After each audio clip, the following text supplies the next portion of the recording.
네, 마태복음 강해 오늘은 이제 74과가 되는데 이제 거의 끝날 때가 이제 다 돼가거든요. 마태복음 26장 47절에서부터 52절 지난주에 이제 하다가 중간쯤에서 이제 끝났습니다.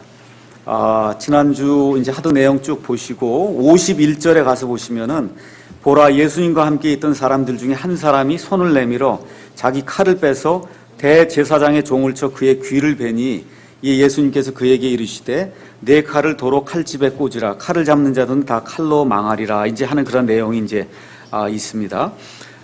이 베드로가 여기 나와 있는 그 종의 이름은 다른 데 가서 보면 말고라고 이제 나와 있어요. 그래서 말고라고 하는 대제사장의 그 종의 귀를 쳐서 그 뭐 왼쪽 귀인지 오른쪽 귀인지는 나와 있지 않으니까 그래서 귀를 쳐서 이 귀를 자를 때 우리 예수님께서 귀를 다시 붙여주시는 그런 기적을 이루시는 그런 내용이 이제 이 안에 기록이 되어 있고, 누가복음 가서 한번 살펴보겠습니다. 누가복음 22장 51절에 이제 가서 보시면은 예수님께서 응답하여 이르시되 너희는 이것까지도 허락하라 하시고 그의 귀에 손을 대사 그를 낫게 하시더라. 이렇게 이제 기록이 되어 있고, 계속해서 읽어보면 그 뒤에 예수님께서 자기에게 온 수제사장들과 성전의 경비대장들과 장로들에게 이르시되 너희가 강도를 치듯 칼과 몽둥이를 가지고 나왔느냐. 내가 날마다 너희와 함께 성전에 있었을 때에는 너희가 나를 치려고 손을 내밀지 아니하였도다. 그러나 지금은 너희 시간이요 어둠의 권세로다 하시더라. 이렇게 이제 기록이 되어 있습니다. 말씀 여기 하신 대로 예수님께서 지금 이때는 그 사람들의 시간이고 또 어둠의 이제 권세이기 때문에 예수님께서 여기 이제 순순히 응하시는 그런 내용이 나와 있고, 이 말씀이 이제 끝나고 나니까 예수님의 제자들이 이제 모두 다 이제 도망을 가거든요. 도망가는 그 사람들 중에 재밌는 사람이 또 하나 나와요. 마가복음 잠깐 가서 보겠습니다. 마가복음 14장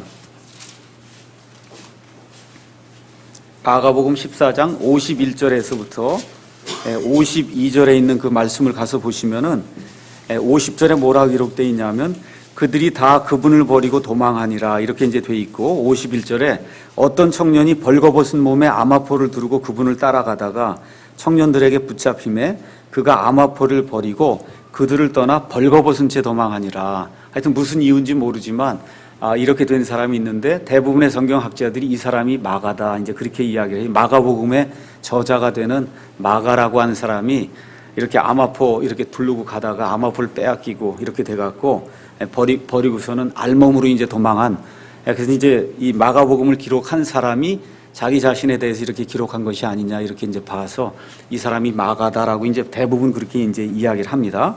다시 이제 마태복음으로 돌아오셔서 53절에서부터 58절에 있는 말씀을 제가 한번 읽어보겠습니다.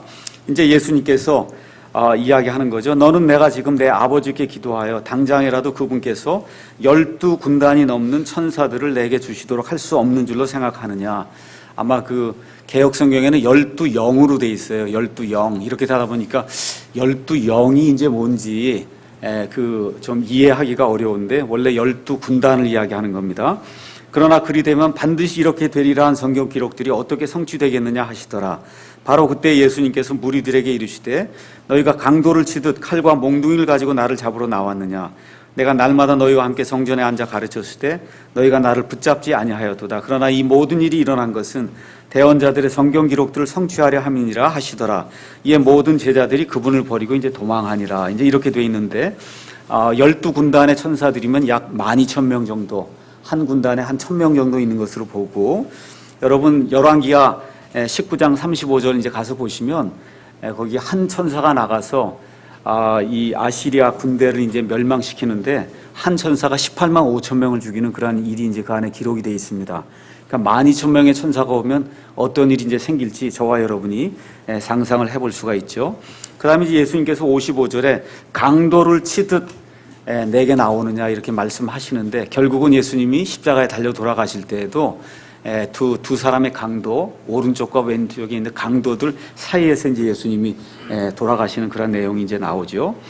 성전에서 말씀을 가르치실 때에는 예수님을 붙잡지 않았어요. 그 이유는 말씀 자체를 몰랐기 때문에 예수님이 하시는 그 말씀 자체가 뭔지 모르고 해서 이제 잡지도 않았고 또 예수님의 때가 이르지 않았기 때문에 예수님이 잡지 않았습니다. 여기 58절에 이제 가서 보시면은 58절에 예수님을 붙잡은 자들이 그분을 대제사장 가야바에게로 끌고 갔는데 거기에 서기관들과 장로들이 모여 있도다. 그러나 베드로는 멀찍이 떨어져서 그분의 뒤를 따라 대제사장의 관저에까지 가서 결말을 보려고 안에 들어가 하인들과 함께 앉았더라. 이제 이렇게 돼 있습니다. 다들 도망갔는데 두 사람만 이제 예수님을 쫓아가거든요. 조금 이따 나오겠지만 한 사람은 이 요한복음을 기록한 사도 요한이고, 그다음에 또 한 사람은 멀찍이 떨어져 갖고 쫓아간 사람이나 이 사람은 베드로입니다. 무서워서 잡힐까봐. 그래도 어쨌든 예수님이 어떻게 되는가 그 결말을 보기 위해서 끝까지 이제 쫓아가는 그런 이제 대목이 나옵니다. 59절에서 이제 68절 또 제가 읽겠습니다. 59절에 이제 수제사장들과 장로들과 온 공회가 예수님을 죽이려고 그분을 대적할 거짓 증인을 구하되 아무도 찾지 못하였더라. 참으로 많은 거짓 증인이 왔으나 그들이 아무도 찾지 못하였더라. 끝으로 2명의 거짓 증인이 와서 이르되 이자가 말하기를 내가 하나님의 성전을 헐고 사흘 만에 지을 수 있다 하더라 하니 대제사장이 일어나 그분께 이르되 내가 아무것도 대답하지 아니하느냐 이들이 너를 대적하여 증언하는 것이 어떠하냐 하되 예수님께서 잠잠하시거늘 대제사장이 응답하여 그분께 이르되 내가 너로 하여금 살아계신 하나님을 두고 맹세하게 하노니 내가 하나님의 아들 그리스도인지 우리에게 말하라 하매 예수님께서 그에게 이르시되 내가 말하였느니라. 그러할지라도 내가 너희에게 이르노니 사람의 아들이 권능의 오른편에 앉아있는 것과 하늘의 구름들 가운데서 오는 것을 이후에 너희가 보리라 하시더라. 이에 대제사장이 자기 옷을 찢으며 이르되 그가 신성모독하는 말을 하였으니 어찌 우리에게 증인이 더 필요하리요. 보라 너희가 지금 그의 신성모독하는 말을 들었도다. 너희 생각은 어떠하냐 하니 그들이 대답하여 이르되 그는 죽을 죄를 지었나이다 하고 이에 그들이 그분의 얼굴에 침을 뱉으며 그분을 주먹으로 치고 다른 자들은 자기 손바닥으로 치며 이르되 너 그리스도야 우리에게 대언하라 너를 친 자가 누구냐 하더라. 이제 이렇게 이제 돼 있습니다. 마가복음 14장 56절에도 나와 있듯이 일단 마가복음으로 잠깐 요거 접어두시고 넘어가겠습니다. 14장 56절에 이제 가서 보니까 이는 그분을 대적하여 거짓 증언하는 자가 많으나 그들의 증언이 서로 일치하지 아니하였기 때문이다. 여러 증인들이 나섰는데 그들이 증언하는 그런 내용들이 달라서 그래서 증인으로 채택할 수가 없는 이제 그러한 상황이 이제 돼 있고 57절 58절에 가서 보면은 어떤 사람들이 일어나 그분을 대적하여 거짓 증언하며 이르되 우리가 그의 말을 들으니 손으로 지은 이 성전을 내가 헐고 손으로 짓지 않은 다른 성전을 사흘 안에 지으리라 하더라 하되 오히려 그들의 증언도 그렇게 서로 일치하지 아니하더라. 이제 이렇게 이제 나오는 말씀이 있습니다. 손으로 짓지 않은 성전, 손으로 짓지 않은 성전이 뭘 가리키는 거예요? 예수님의 몸을 사실은 가리키는데 이 사람들이 이제 그걸 이해하지 못한 거죠. 요한복음 2장에 가서 보시면 그렇게 기록이 되어 있습니다. 잠깐 가셔서 요한복음 2장에 18절에서 22절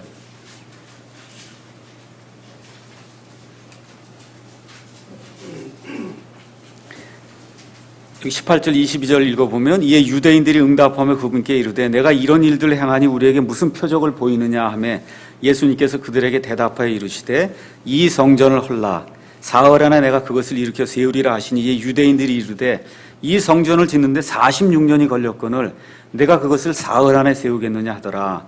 21절에 뭐라고 기록되어 있어요?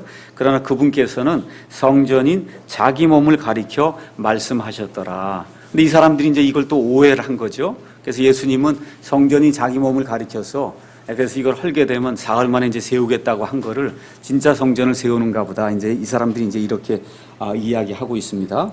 자, 그 다음에 이제 예수님이 잠잠하시니까 결국은 어쩔 수 없이 무죄한 증인이 서로 일치하지 않으니까 증인을 택할 수가 없는데 결국은 무죄한 그분을 잡아들이는 그와 같은 내용이 이제 기록이 되어 있고 요한복음으로 다시 넘어가셔서 요한복음 18장 20절하고 21절에 이제 가서 보시면은 이렇게 이제 기록이 되어 있습니다. 예수님께서 그에게 응답하시되 내가 드러내놓고 세상에 말하였노라. 내가 유대인들이 늘 모이는 회당과 성전에서 항상 가르쳤고 아무것도 은밀하게 말하지 아니하였거늘 내가 어찌하여 내게 묻느냐.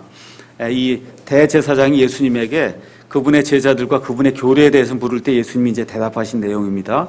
내가 그들에게 무슨 말을 하였는지 내 말을 들은 자들에게 물어보라. 보라 그들이 내가 말한 것을 아느니라. 이제 이렇게 이야기하시면서 왜 대답하지 않느냐고 다그치니까 예수님께서 이 제자들과 그 들은 모든 사람들에게 내 교리를 이미 가르쳤다. 그러니까 그 사람들에게 다시 한번 물어봐라. 그 사람들이 내 교리와 내 가르침을 잘 알고 있다. 이제 이렇게 이야기하니까 22절에 그분께서 이렇게 말씀하시매 곁에 서 있던 직무 수행자들 중에 하나가 손바닥으로 예수님을 치며 이르되 내가 대제사장에 이같이 대답하느냐 하시니 예수님께서 그에게 응답하시되 내가 악한 것을 말하였으면 그 악한 것에 대하여 증언하라. 그러나 잘 말하였으면 어찌하여 내가 나를 치느냐 하시더라. 그래서 참 이렇게 그 말씀을 읽다 보면 손바닥으로 예수님을 내려치는 이러한 그 대목들이 나올 때마다 참 마음이 아파요. 그렇죠? 하나님께서 사람의 몸을 입고 이 땅에 오셔서 지금 이렇게 사람들을 향해서 이제 죽으시려고 이렇게 마지막을 준비하고 있는데 그냥 손바닥으로 예수님을 내려치고 침을 뱉고 하는 이러한 그 대목이 나올 때마다 상당히 좀 마음이 아픕니다. 그래서 대제사장이 이제 마태복음 26장으로 다시 돌아와서 보니까 26장 63절에 대제사장이 이제 마지막으로 이제 얘기하는 내용이 나오죠. 예수님께서 잠잠하시거늘 대제사장이 응답하여 그분께 이르되 내가 너로 하여금 살아계신 하나님을 두고 맹세하게 하노니 이제 아예 하나님을 두고 맹세하게 하는 거예요. 내가 하나님의 아들 그리스도인지 우리에게 말하라. 이제 이렇게 이야기한단 말이죠. 그러니까 예수님이 여기서 내가 말하느니라 이렇게 기록이 돼 있는데 마가복음 내용이 중요하니까 마가복음으로 가서 다시 한번 보겠습니다. 마가복음 14장 61절에 가서 보니까 뭐라고 이제 돼 있냐면 그분께서 잠잠하시고 아무것도 대답하지 아니하시거늘 대제사장이 다시 그분께 물으며 그분께 이르되 내가 찬송받으실 이의 아들 그리스도냐 하매 예수님께서 이르시되 내가 그니라. 그렇죠? 근데 내가 그니라 할 때 그니라가 지금 이탈릭으로 돼 있죠. 이탈릭체로 돼 있죠. 영어로 한번 가서 보시면은 62절에 And Jesus said I am 그랬잖아요. I am. 맞죠? I am he라고 돼 있지 않고 그냥 I am 이렇게 이제 대답을 한 거예요. 이 영어의 I am이라고 하는 그런 말은 대단히 중요한 말이에요. 특히 요한복음에는 I am이라고 하는 그런 단어가 굉장히 많이 나옵니다. I am, I am. I am이라는 말이 스스로 존재한다 그런 얘기거든요. 그래서 지금 이 예수님이 I am 하고 이렇게 대답을 할 때 이미 저쪽 반대편에서는 예수님이 하는 내용이 무엇인지 이미 알고 있었어요. 그 내용은 뭐냐 하면은 출애굽기 3장 14절 한번 가서 보시죠. 출애굽기 3장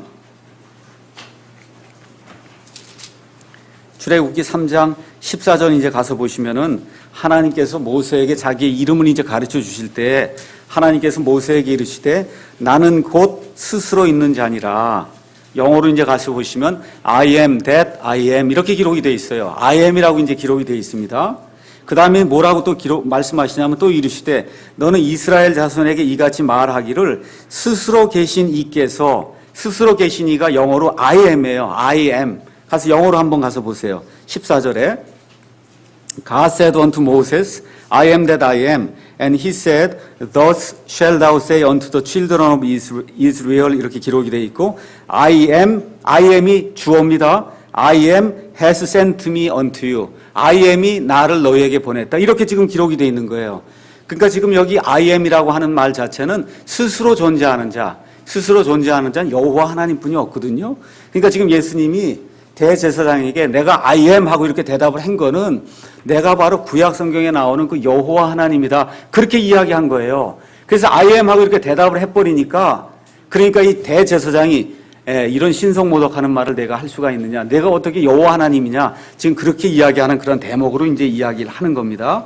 요한복음 10장 30절에 가서 보시면 이런 말씀이 나와 있어요. 예수님께서 이제 하신 말씀인데 10장 30절에 뭐라고 기록이 되어 있냐면 나와 내 아버지는 뭐라 그래요? 하나니라. 이렇게 기록이 되어 있거든요. 나와 내 아버지는 하나니라. 우리가 이제 삼위일체 하나님 이야기할 때 세 분의 서로 다른 그런 인격체가 한 하나님으로 존재하는 게 그게 삼위일체라고 얘기하잖아요. 그래서 아버지 하나님과 아들 하나님과 성령 하나님이 영원전부터 존재하시고 이 세 분의 능력이라든지 하는 그런 모든 일이 다 동등하시고 다 똑같이 권능이 있으시고 이렇게 되기 때문에 나와 내 아버지는 한 하나님으로 같다는 겁니다. 그래서 예수님이 말씀하신 내용이 이제 그 내용이에요. 그래서 예수님은 지금 뭐라고 얘기하는 거냐면 내가 찬송 받으실 아들 그리스도냐 얘기하니까 I am 이렇게 이제 대답을 했단 말입니다.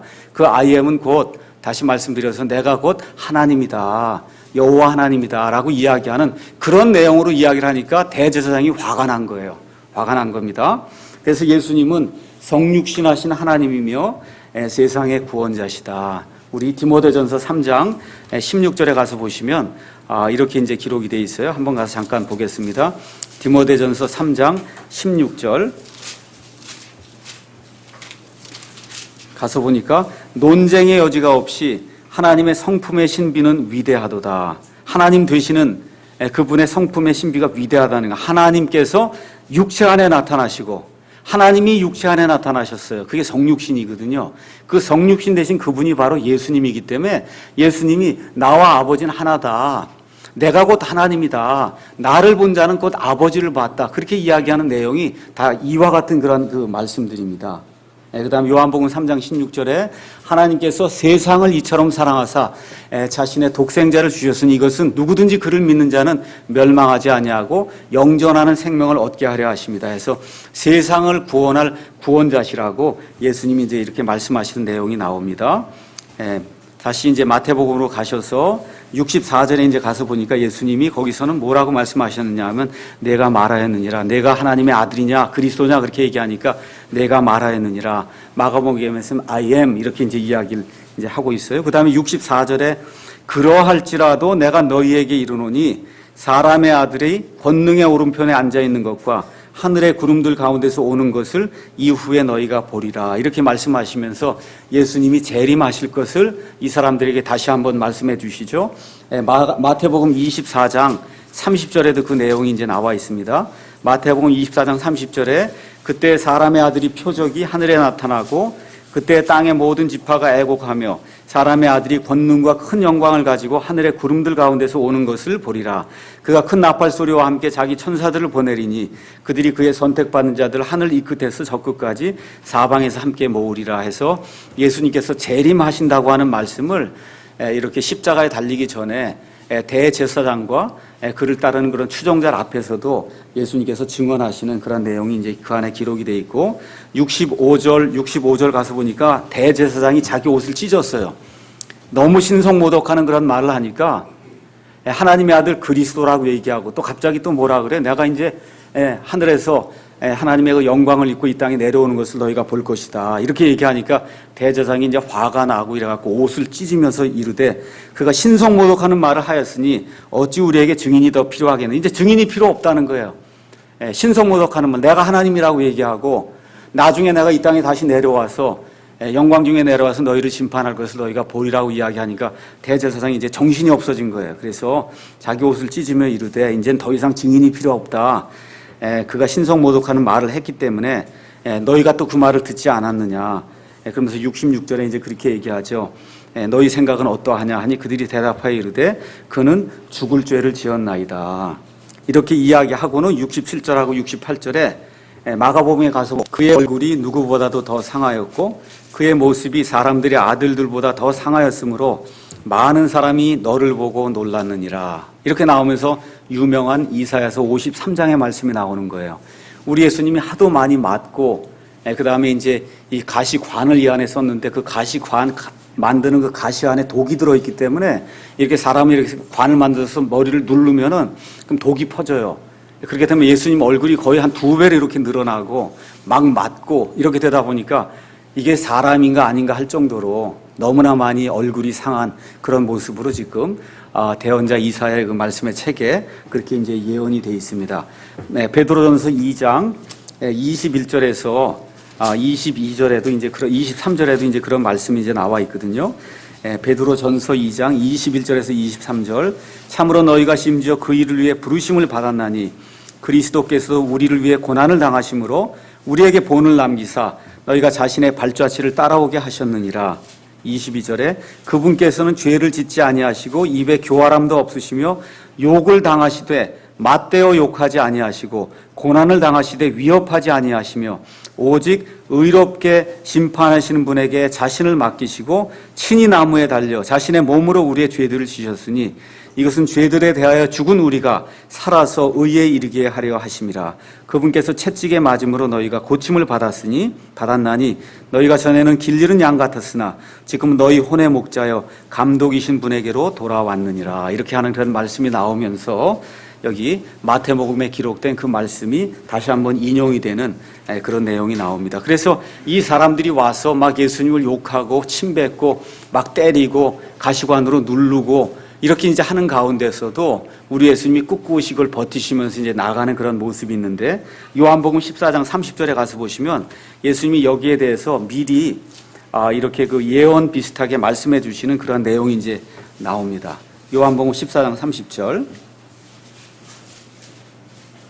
거기 가서 보니까 이제부터 내가 너희와 많이 말하지 아니하리니 이는 이 세상의 통치자가 오기 때문이다. 이 세상의 통치자가 지금 사탄 마귀거든요. 그런데 그는 내 안에서 아무것도 취하지 못하느니라. 그렇게 예수님을 핍박하고 때리고 막 관으로 누르고 해서 예수님을 이렇게 어렵게 그렇게 만들었지만 마귀가 예수님을 이기지 못했다는 거예요. 그래서 잠잠히 순응하시고 양털 깎는 자 앞에서 잠잠한 양같이 또 도살장으로 끌려가는 그런 짐승과 같이 입을 열지 아니하시고 잠잠하시면서 이 모든 것들을 예수님이 다 당하셨다 하는 그런 내용이 이제 그 안에 기록이 되어 있습니다. 이 말씀 하나만 더 읽겠습니다. 이사야서, 이거 중요한 내용이라 이사야서 50장 7절에서 이제 8절 거기 가서 보시면은 예수 그리스도에 대한 예언의 말씀이 또 들어 있습니다. 잠깐 또 보시겠습니다. 이사야서 50장 7절에서 8절. 주 하나님께서 나를 도우실 터인즉 내가 당황하지 아니하리라. 그러므로 내가 내 얼굴을 부싯돌같이 세웠나니 내가 부끄러움을 당하지 아니할 줄 아노라. 나를 의롭다 하시는 이가 가까이 계시니 누가 나와 다투겠느냐. 우리가 함께 일어서자. 내 대적이 누구냐. 그는 내게로 가까이 나올지어다. 예수님께서 십자가에 달려 돌아가시기 전까지 그렇게 많은 고난과 이런 핍박을 당하면서도 그러면서도 얼굴을 부싯돌 아시죠? 제일 딱딱한 돌이 부싯돌이거든요. 그 부싯돌처럼 얼굴을 세우시고 그리고 내가 부끄러움을 당하지 아니한다 말씀하시면서 나를 의롭다 하시는 이가 가까이 계시기 때문에 나와 다툴 자가 아무도 없다. 내 대적이 누구냐?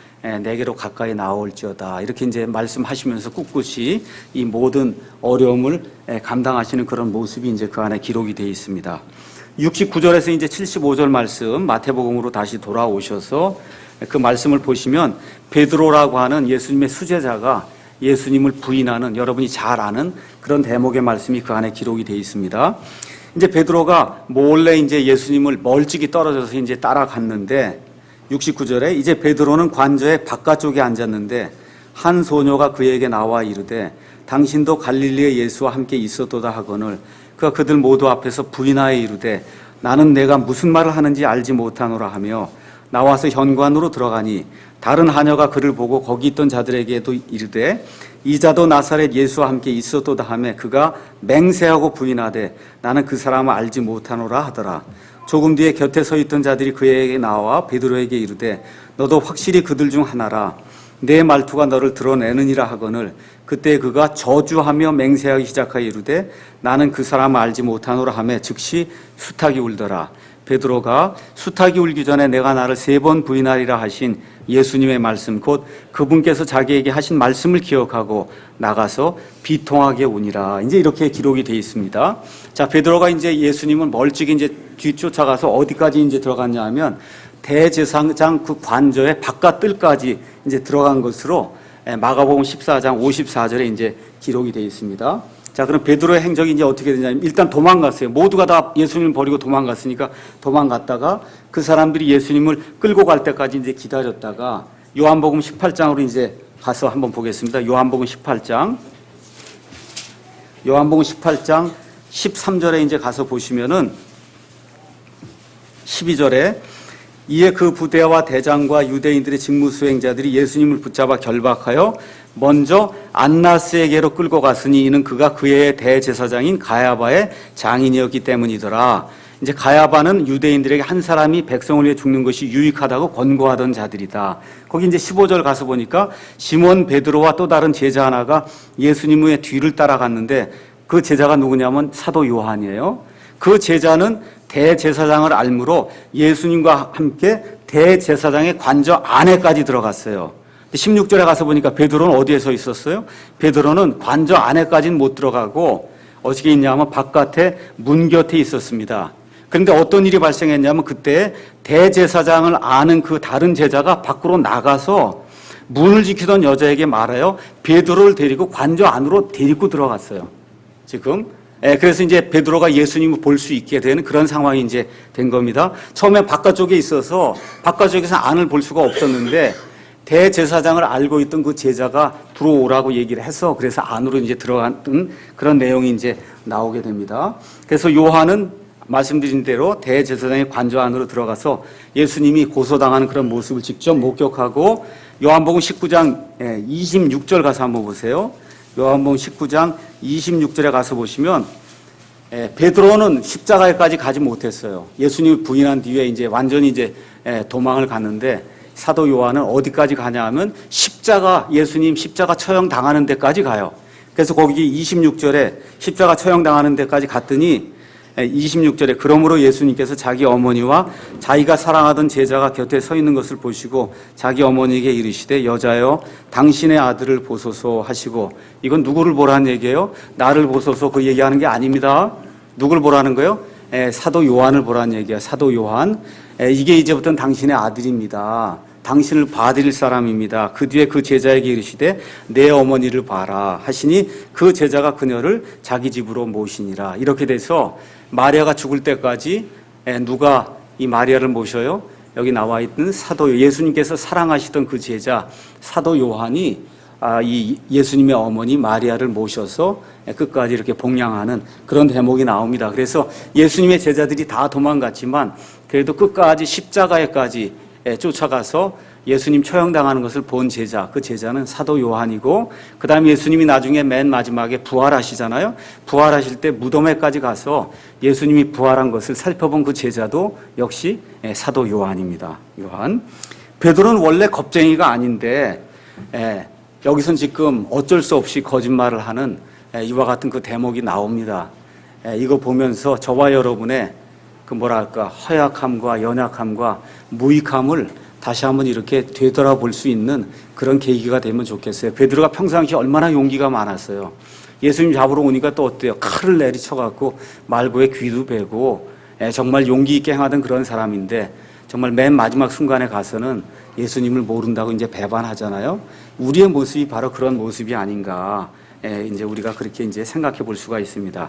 자, 마태복음으로 이제 오셔서 69절에 한 소녀가 나와서 당신도 갈릴리의 예수와 함께 있었다 이렇게 얘기를 하니까 베드로가 첫 번째 이제 부인하는 그런 내용이 나옵니다. 그렇죠? 이 부인하면서 예수님이 미리 말씀해 주신 내용이 있어요. 26장 31절 한번 가서 보시겠습니다. 26장 31절 34절 거기 가서 보시면 그때 예수님께서 그들에게 이르시되 이 밤에 너희가 다 나로 인하여 실족하리라. 기록된 바 내가 목자를 치리니 양떼 양들이 널리 흩어지리라 하였느니라. 이렇게 기록이 되면서 34절에 예수님께서 베드로에게 하실 말씀이 나오죠. 예수님께서 그에게 이르시되 진실로 내가 네게 이르노니 이 밤에 수탉이 울기 전에 내가 3번 나를 부인하리라. 이 말씀조차도 잊어버린 거예요 지금.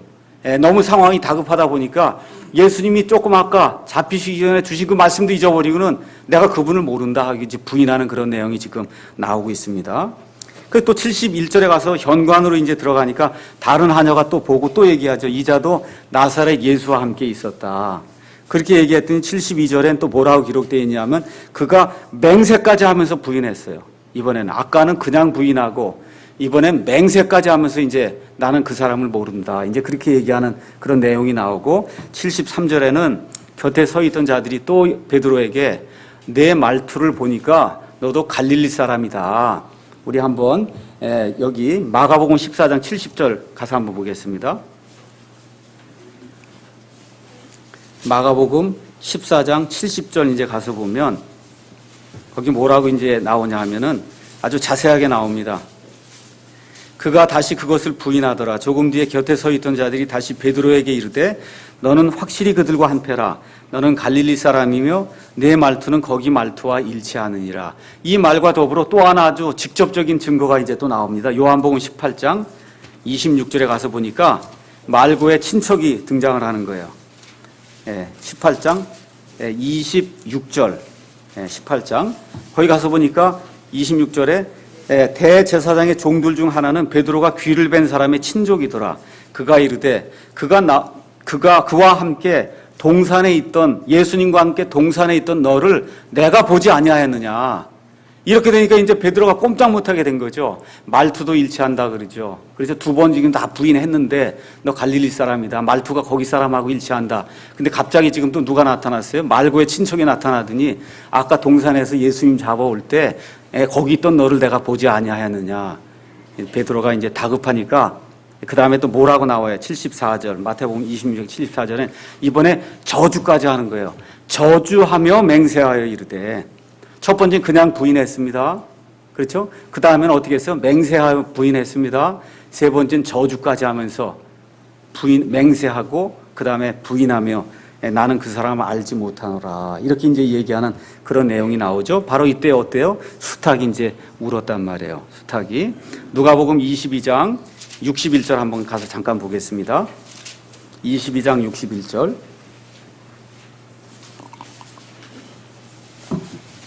누가복음 22장 61절에 보니까 수탉이 울더라. 그 다음에 61절 주께서 돌이키사 이제 그 안으로 들어갔으니까 관저 안으로 예수님 이제 볼 수 있단 말이에요. 주께서 뒤를 이렇게 돌이켜서 베드로를 바라보시니 베드로가 그분께서 자기에게 하신 말씀 곧 수탉이 울기 전에 내가 나를 3번 부인하리라 하신 주의 말씀을 기억하고 나가서 비통하게 우니라. 이렇게 이제 기록이 되어 있습니다. 그래서 베드로가 이미 구원받은 사람이지만 이렇게 제자의 길에 이렇게 들어설 때 이게 첫 번째부터 지금 이게 어려움을 겪는 거거든요. 그래서 이런 모든 것이 저와 여러분의 이렇게 교훈을 주기 위해서 기록이 되어 있으니까 자만하지 말라는 거예요. 예수님 저는 뭐든지 다 할 수 있습니다. 뭐 예수님 끝까지 쫓아가겠습니다. 이렇게 자만하지 말라는 겁니다. 그죠? 하나님의 은혜로 하루하루 성실하게 정말 예수님의 발자취를 쫓으면서 살아갈 수 있도록 은혜를 베풀어 주십시오 하고 이렇게 나가야지 제가 죽을지언정 주님을 배반하지 않겠습니다. 뭐 이렇게 큰 소리 쳐놓고 나면 나중에 이런 문제가 발생할 수 있다는 겁니다. 그래서 이런 것들 기억을 하시면서 예수님의 수제자요. 예수님이 3년 반 동안 공생애를 이렇게 지내는 동안에 죽은 사람도 살리고 많은 기적들을 행하는 것을 직접 눈으로 보고 예수님 정말 십자가에 다니는 그 전까지 쫓아다니면서 예수님의 그런 모든 권능을 본 사람도 지금 이렇게 부인하잖아요. 맞죠? 그래서 이게 정말 그 제자가 되는 그러한 도리가 이게 쉬운 일이 아니구나. 이 내용을 기억하시고 그저 늘 연약하고 부족하오니 하나님 제게 긍휼을 베풀어 주셔서 정말 예수님 부인하지 않고 베드로처럼 정말 성실하게 쫓아갈 수 있도록 하나님이 제게 은혜를 베풀어 주시기 바랍니다 하고 겸손하게 주님 앞에 나가는 저와 여러분이 됐으면 좋겠습니다. 자, 이렇게 돼서 이제 마태복음 26장이 이제 다 끝나고 마태복음 27장으로 넘어가서 1절에서 이제 10절에 가서 보면 가룟 유다라고 한 사람이 이제 죽는 그러한 그 대목이 나옵니다. 예수님의 처형 바로 전에 성령님께서는 베드로하고 가룟 유다라고 하는 그 두 사람을 대조해서 지금 보여주기 원하시는 거예요. 그래서 베드로에 대해서는 마태복음 26장 69절부터 75절까지 베드로에 대해서는 7절을 기록했고 그 다음에 가룟 유다에 대해서는 27장 1절부터 8절까지 가룟 유다에 대해서 8절을 지금 기록해 놓으면서 두 사람이 다 나중에 회개하거든요. 회개하는데 한 사람은 회개해서 예수님의 종이 돼서 복음을 들고 선포하는 그런 사람이 됐고 한 사람은 회개하긴 회개했는데 어때요? 자살로 끝을 낸단 말이에요. 그걸 지금 성령님께서 보여주고자 하는 거예요. 여기에 죽기 전에 일어난 일들을 괜히 적은 것이 아니라 예수님을 쫓아간다고 하고 하다가 결국은 둘 다 실족하거든요. 그렇게 했는데 실족해서 회개를 해요. 근데 회개를 하고 돌아와서 제대로 된 사람이 있고 회개를 했음에도 불구하고 자살로 다 삶을 망가뜨린 그런 사람이 있다.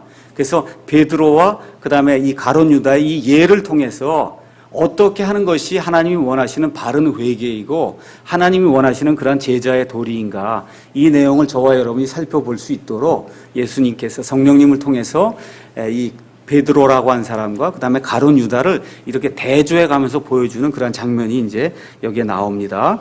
1절, 2절 아침이 되매 모든 수제사장들과 백성의 장로들이 예수님을 대적하여 죽이려고 의논한 뒤에 그분을 결박하여 끌고 가서 총독 본디오 빌라도에게 그분을 넘겨주니라 이렇게 됐습니다. 그래서 아침이 될 때까지 자세한 일들은 누가복음 23장 그 다음에 요한복음 18장 19장에 자세히 기록이 되어 있고 이제 요 가룟 유다가 죽임을 당한 그 이후에 제가 자세하게 다시 한번 설명을 이제 드릴 겁니다. 3절에서 이제 8절에는 가룟 유다가 이제 자살하는 그런 내용이 이제 나옵니다. 여기 3절, 4절 가서 보니까 그때 그분을 배반하여 넘긴 유다가 그분께서 정죄 받으신 것을 보고 뜻을 돌이켜 은 30개를 수제사장들과 장로들에게 도로 가져다 주며 이르되 내가 무죄한 피를 배반하여 넘김으로 죄를 지었노라 하니 그들이 이르되 그것이 우리와 무슨 상관이 있느냐 내가 그것과 상관하라 하거늘 유다가 그 은들을 성전에 내던지고 떠나가서 스스로 목을 매니라.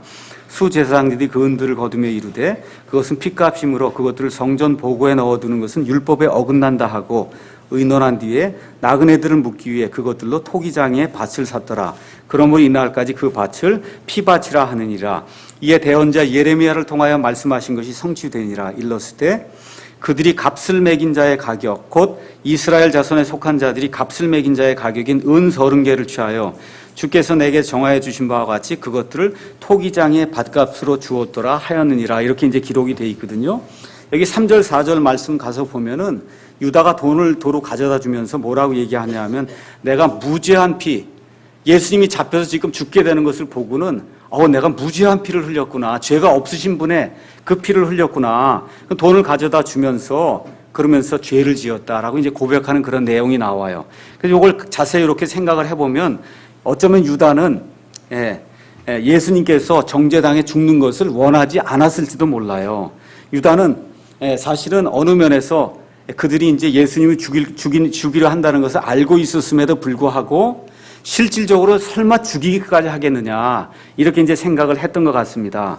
그래서 유다는 예수님을 잡아서 이렇게 넘겨주면은 그러면 예수님께서 기적을 또 일으키셔서 그래서 기적을 일으켜서 이 모든 자들을 물리치시고 그 다음에 이스라엘 백성이 원하던 그런 왕국을 가지고 와서 그래서 예수님께서 친히 다스리는 그런 왕국을 만드실 줄도 모른다 하는 그런 차원에서 예수님을 이렇게 팔아 넘겼을지도 모른다 우리가 이제 그렇게 생각해 볼 수 있습니다. 어찌되었든지 그는 심각한 죄를 지었고 거기 가서 보면 무죄한 피를 흘렸다 이제 그렇게 이야기를 하고 있습니다.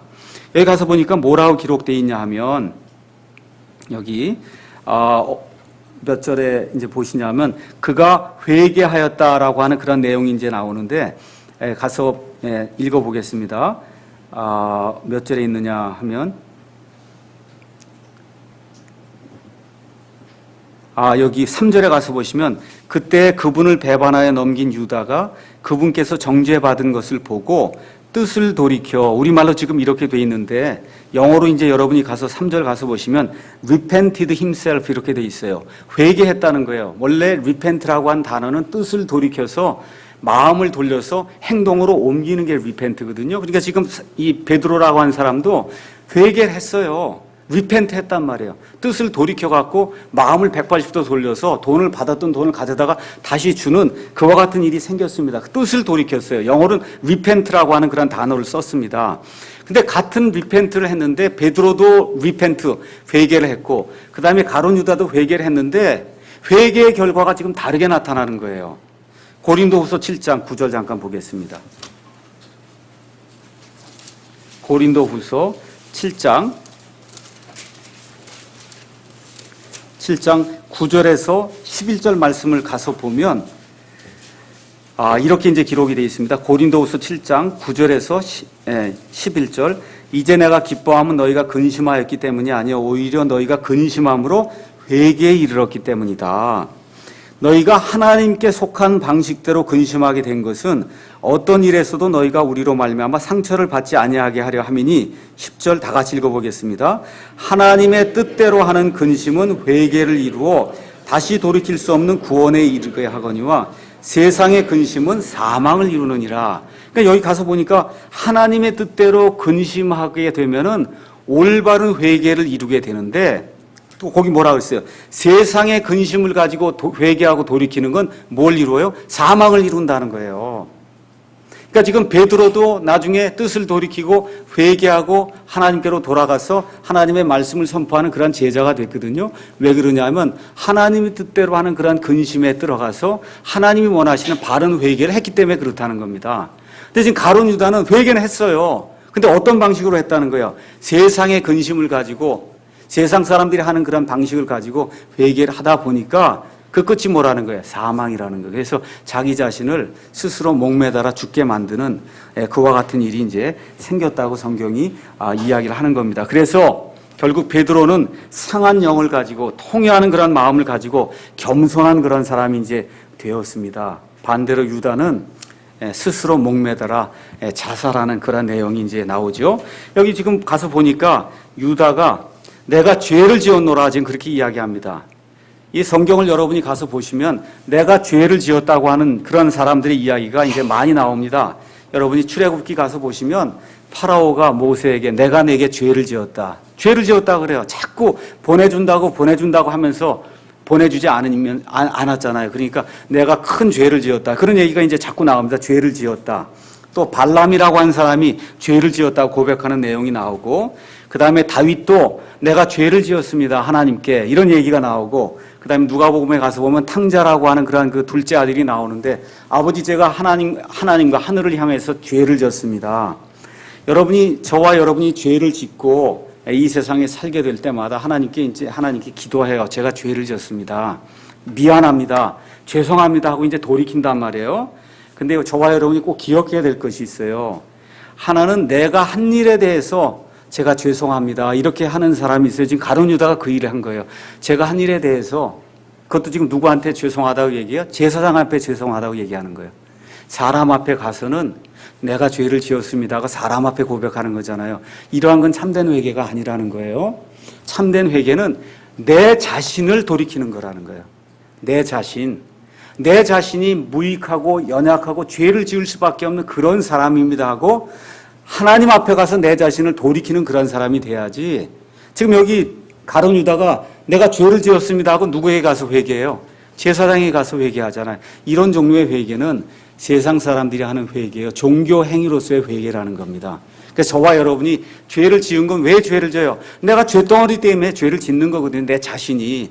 그래서 하나님께 내 자신을 돌이켜야 돼요. 하나님, 제가 무익한 존재입니다. 연약한 존재입니다. 그래서 어쩔 수 없이 내 자신이 그래서 이와 같은 죄를 졌습니다. 하나님께로 내가 내 자신을 돌이킵니다 하고 내 자신을 돌이켜야지 단순히 내 행동, 내가 저지른 그와 같은 그 어떤 행위 이것만을 돌이키면은 그것은 종교 행위로 끝날 그런 가능성이 이제 많다는 것을 저와 여러분이 이제 기억하시면 좋겠습니다. 그래서 내 자신을 회개하고 돌이키는 것이 그것이 이제 하나님께로 돌이키는 거다. 유다 자신이 뭐라고 또 얘기하냐면 내가 무죄한 피를 흘렸다고 얘기하죠. 무죄한 피. 왜 무죄한 피냐? 피가 죄가 없다는 거예요. 저와 여러분은 아담의 후손으로서 이 피 안에 죄성을 가지고 태어나요. 어쩔 수 없어요. 모든 사람이 다 죄 아래 태어나기 때문에. 근데 우리 예수님은 죄가 없는 피를 가졌다는 거예요. 사도행전 20장 28절에 가서 보면 예수님의 피는 하나님의 피다. 분명하게 그렇게 이제 기록을 하고 있습니다.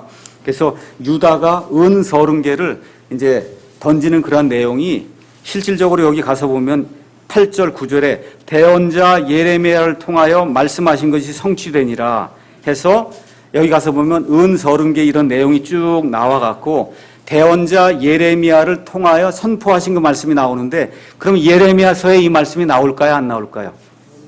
나와요? 안 나와요? 안 나와요. 잘 보세요. 대언자 예레미야를 통하여 기록하신 것이 성취됐다 그래요? 아니면 말씀하신 것이 성취됐다 그래요?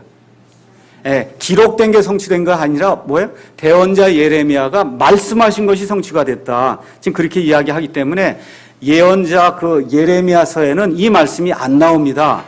근데 저와 여러분이 꼭 기억해야 될 것이 있어요. 스가랴서 가서 잠깐 보겠습니다.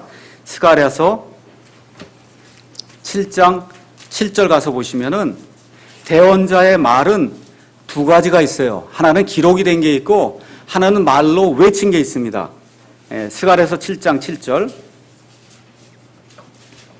거기 가서 보시면 예루살렘과 그것의 사방의 도시들에 사람들이 거주하며 형통하게 지낼 때 또 남쪽과 평야에도 사람들이 거주할 때 주가 이전의 대언자를 통해 외친 그 말씀, 이거 기록한 말씀이라 그래요? 외친 말씀이라 그래요?